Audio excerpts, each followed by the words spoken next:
1% thrust capacity. In 3, 2, 1. Halo Komegeran, apa kabar? Semoga kalian tetap sehat selalu. Masih bersama Bang AM yang nolep bokek Cooper mager ini. Kali ini saya mempunyai film bergenre action. Film pertama dari Marvel Cinematic Universe. Film yang cukup untuk melupakan realita yang ada selama 2 jam. Film ini dipercaya membangkitkan motivasi Anda untuk diam di rumah. Dan saya hanya mengingatkan, konten ini bersifat spoiler. Dan tanpa berlama-lama langsung saja, here we go.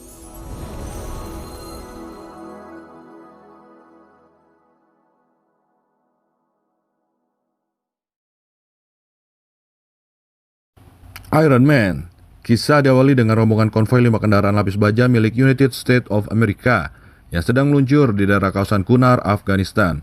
Hanya dalam 2 menit pertama, film ini kita langsung diperlihatkan sesosok Robert Downey Jr., seorang aktor yang esentrik yang bisa mengimprovisasi karakter Tony Stark menjadi karakter yang kuat, sampai mungkin Marvel akan susah mencari sosok pengganti Iron Man.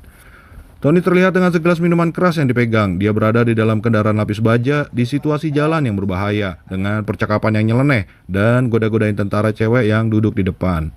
Hanya dalam 2 menit pertama, sang aktor membius penonton, membuktikan sosok Iron Man sangat melekat di tubuh Robert Downey Jr. Aktingnya yang natural, mewah, dan nyeleneh.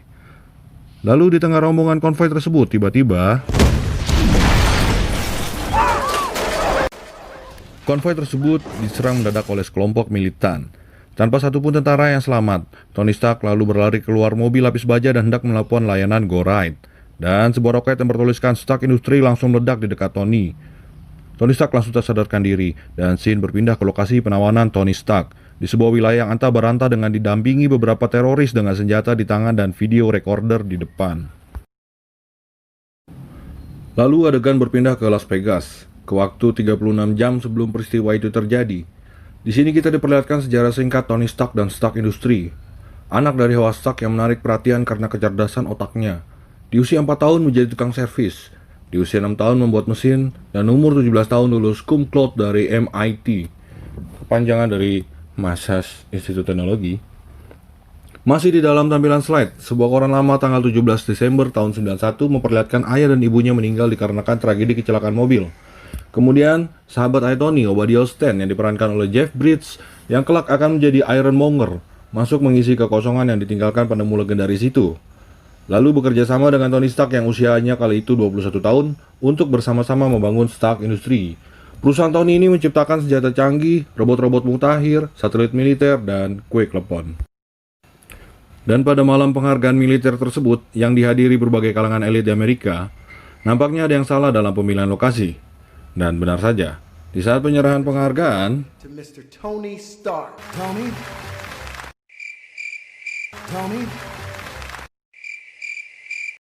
terang aja Tony nggak ada. Uang pembagian penghargaannya diselenggarakan di Caesar Place Hotel and Casino. Pria dari banyak wanita, multimiliarder, Don Juan yang banyak cuan. Always working. Tony terlihat sedang asik-asik bermain judi, tebak dadu, sampai disusulin sama Kolonel Rhodes yang diperankan oleh Terrence Howard.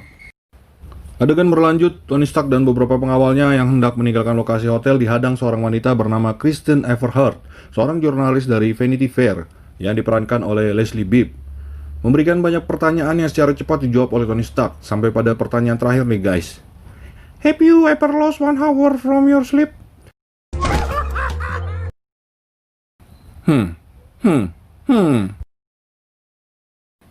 Di pagi harinya di rumah Tony Stark, di Jalan Malibu nomor 72F, Kelurahan Kalideres, Jakarta Barat, Kristen Everhart bangun dari tidurnya, berjalan-jalan sebentar, memandang-mandang kecanggihan rumah Mas Tony.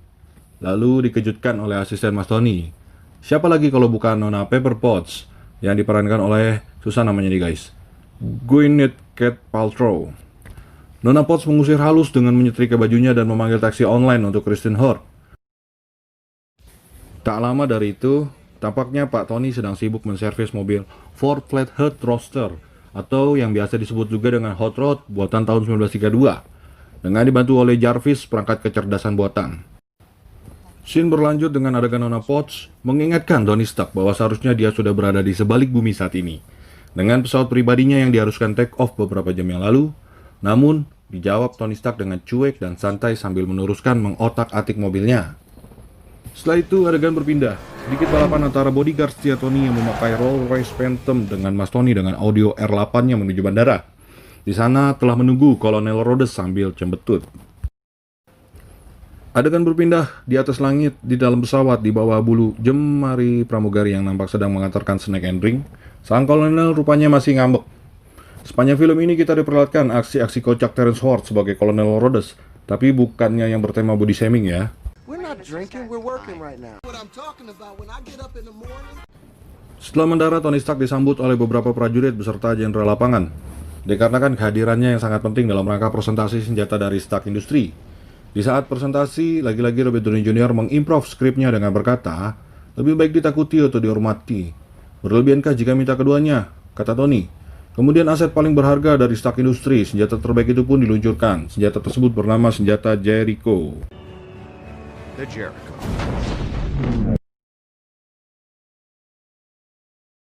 Adegan beralih kembali ke cerita di awal. Tony Stark tertangkap dan pecahan peluru rupanya tersangkut di dekat jantung Tony Stark sehingga harus dilakukan operasi dadakan oleh temannya yang juga dadakan. Memasangkan elektromagnetik di dada Tony Stark yang kedepannya akan menjadi ikonik dari sosok Iron Man. Elektromagnet ala kadarnya disambungkan dengan aki mobil mencegah serpihan memasuki jantung. Sampai di sini tamat sudah petualangan cinta Don Juan Mas Tony. Karena aneh aja gitu, ada lubang dada pas mantap-mantap. Teman dadakan satu lubang Tony menceritakan bahwa dirinya pernah bertemu Tony di konferensi teknik di Bern, Swiss tahun 99. Kisah pertemuan sepintas itu lalu ditampilkan kembali di Iron Man 3. Tak lama, suara dari arah pintu terdengar. Teman Tony tersebut buru-buru menyuruh Tony untuk segera mengikuti kenakalannya. Mengikuti gerakannya. Selamat datang Tony Stark, pembunuh massal paling terkenal dalam sejarah. Tutur salah satu dari teroris yang menghampiri Mas Tony. Singkatnya, para teroris tersebut menginginkan Tony Stark membuat rudal Jericho untuk kelompok mereka. Tony Stark menolak. Lalu dirinya disiksa dengan dimandikan kepalanya saja oleh kelompok teroris tersebut. Setelah dimandikan di kepalanya saja, Mas Tony digiring keluar gua untuk menyaksikan banyaknya persediaan senjata teroris tersebut. Dan tentunya membuat Mas Tony ini kaget bukan kepalang, dikarenakan semua buatan dari Stark Industry. Dengan semua perlengkapan material memandai untuk membuat rudal Jericho, para teroris berjanji akan melepaskan Mas Tony jika dirinya membuat rudal Jericho untuk mereka.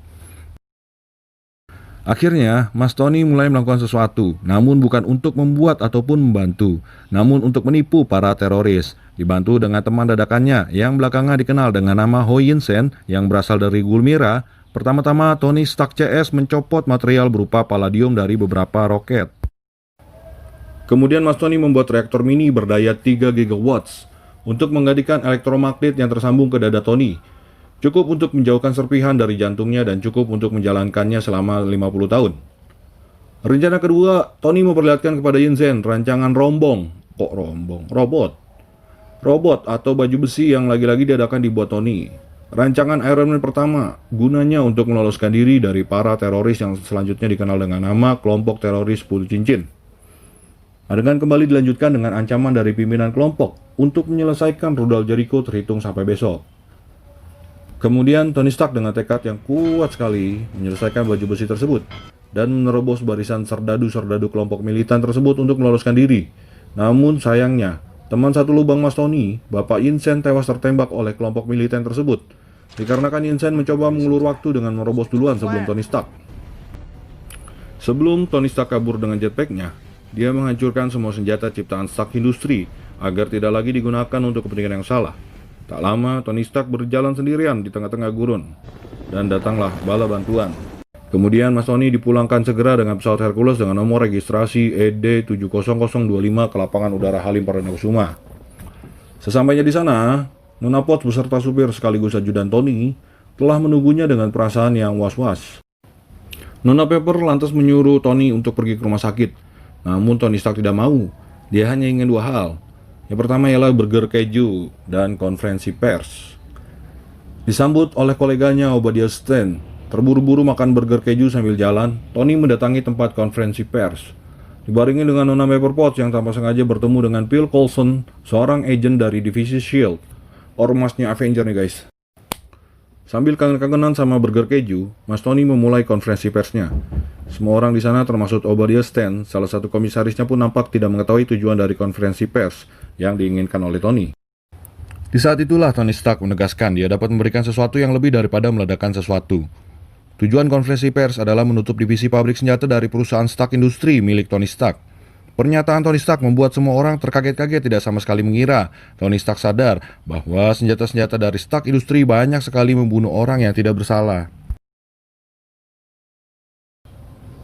Kemudian scene berlanjut dengan adegan romantis Pepper Potts dan Tony Stark saat pergantian reaktor mini di dada Tony Stark.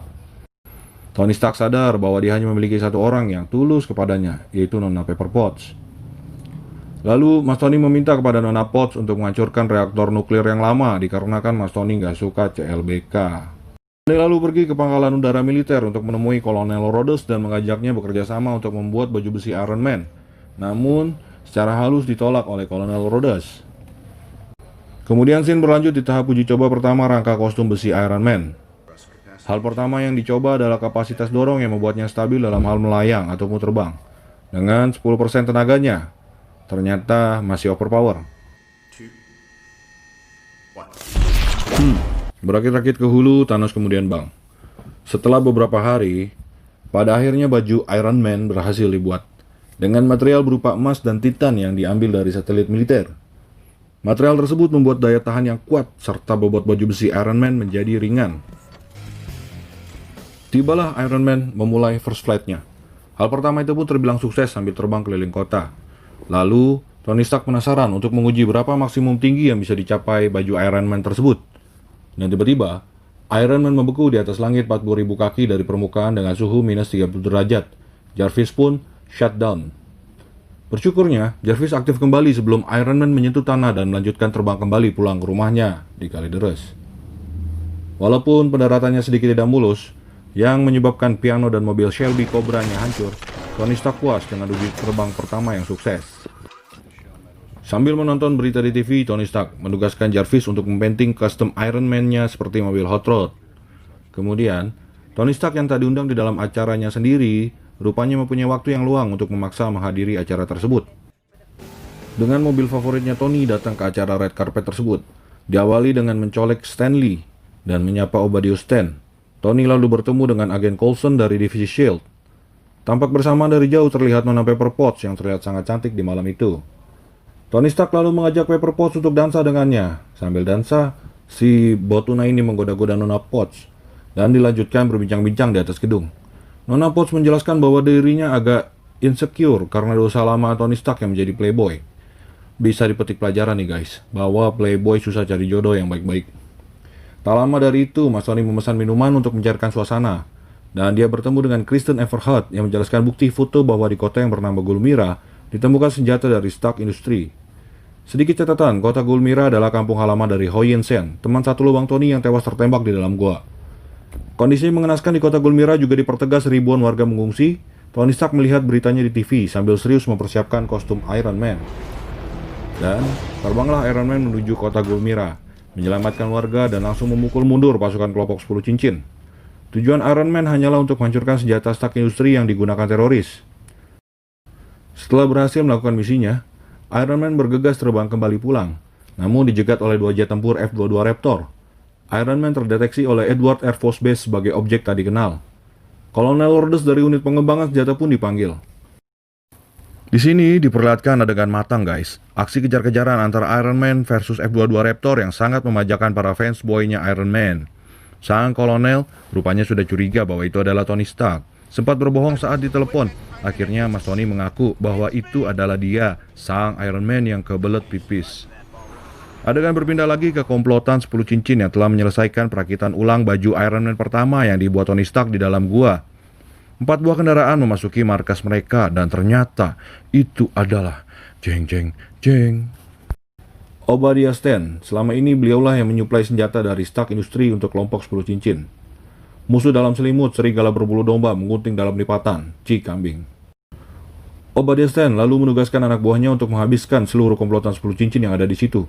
Dan tidak lupa, dia juga mengambil baju besi pertama Iron Man untuk diteliti. Tony Stark meminta tolong ke Nona Pepper Potts untuk pergi ke kantornya menuju ruangan Tony Stark. dikarenakan saat ini Tony sementara dilarang aktif di dalam perusahaan terkait jumpa pers penutupan pabrik senjata yang membuat saham perusahaannya anjlok sangat drastis. Tony Stark hanya ingin memberantas kejahatan sampai ke akar-akarnya.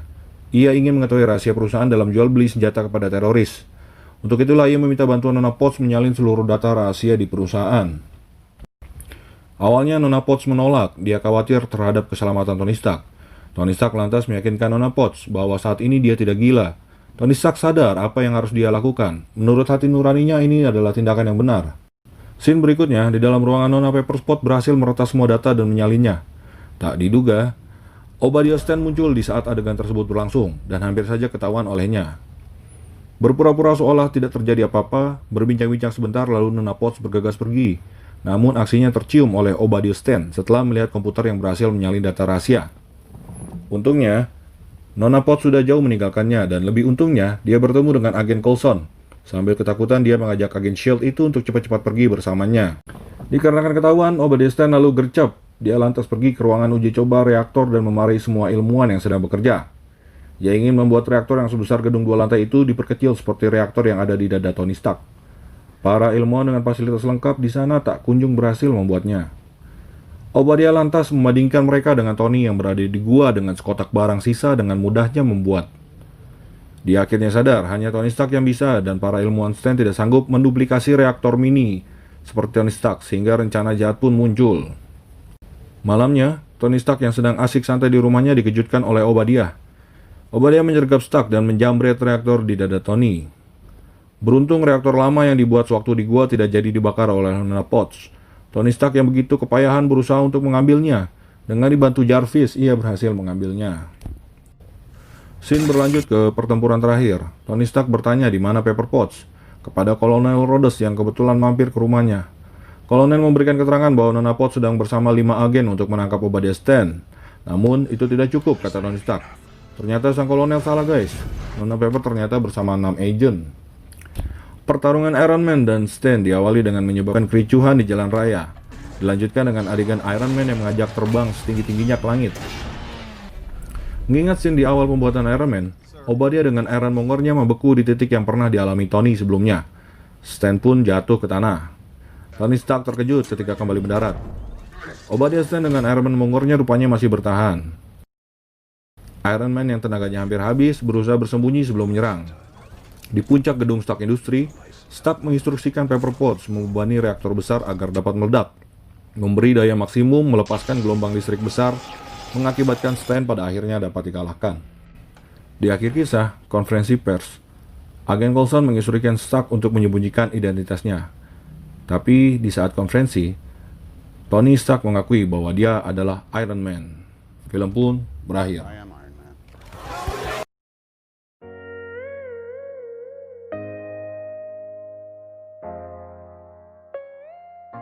Untuk kesimpulan di film ini, Robert Downey Jr. sangat sempurna membawa peran sosok Tony Stark, percaya diri, nyeleneh, dan natural.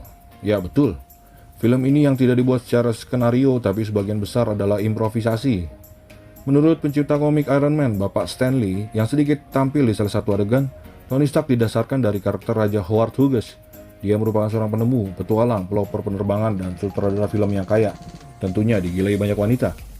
Efek visual CGI disajikan begitu realistik. Untuk sekedar nostalgia sih, film ini dipercaya tidak akan membuat rasa bosan bagi Anda yang menontonnya berulang-ulang. Jon Favreau yang menjadi sutradara berhasil memadukan cerita yang kuat diselingi dialog berbau komedi dengan sajian gambar yang menawan. Di film Iron Man ini, Jon Favreau juga berperan sebagai Happy Hogan, driver sekaligus ajudan Tony. Gwyneth Paltrow juga mampu mengimbangi dengan pesona kesederhanaan dan kesetiaan yang menawan. Dan jangan lupa, Jeff Bridges dan Sharon Howard yang cukup apik menjadi pemeran membantu sehingga karakter peranan mereka berfungsi penting bagi keutuhan cerita.